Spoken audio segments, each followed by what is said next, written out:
श्री स्वामी समर्थ सर्वांना. कसे आहेत सर्वजण? मस्त ना? मस्तच असायला हवे. काय ना, सध्या थंडी चालू आहे, त्यामुळे तिळाचे लाडू शरीरासाठी खूप चांगले असतात. आणि आता संक्रांत पण येणार आहे, त्यासाठी पण बायका तिळाचे लाडू बनवतात. तर म्हटलं चला आपण पण बनवूया आणि तुमच्यासोबत शेअर करूया. सध्या ना माझा आवाज थोडासा बसलेला आहे, थंडी खूप आहे ना, त्याच्यामुळं. तुमच्या इकडं पण अजून थंडी चालूच आहे का? ते मला कमेंटमध्ये नक्की सांगा. चला तर मग आपल्या रेसिपीला सुरुवात करूया. तर 1 वाटी मी शेंगदाणे घेतले होते, ते छान खरपूस असं भाजून घ्यायचं आहे आपल्याला. नंतर 1 वाटी मी तीळ घेतले होते, हे तीळ मी कालच धुवून स्वच्छ उन्हाला वाळवून ठेवले होते. नंतर मी छान खमंग असं त्याला भाजून घेतलं.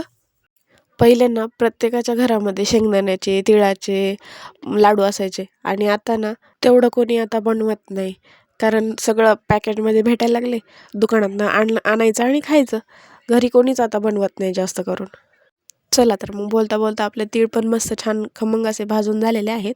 नंतर एका मिक्सरच्या भांड्यामध्ये ते तीळ घ्यायचे, थोडासा गूळ घ्यायचा आणि फिरवून बघायचा. कारण मी थोडेसे शेंगदाणे घातलेले नाहीत.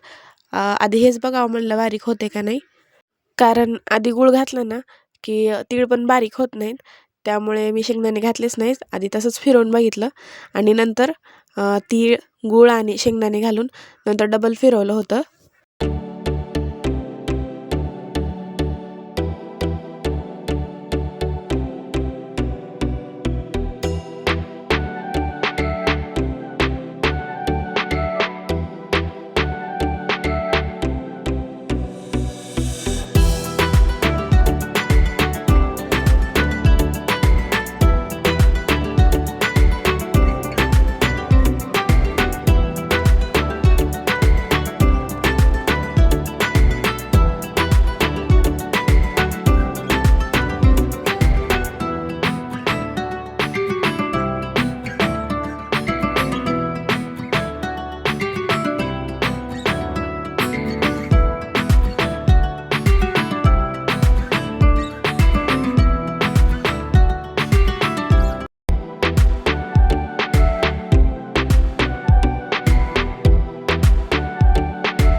बारीक असं आपल्याला हे कुटून घ्यायचं आहे.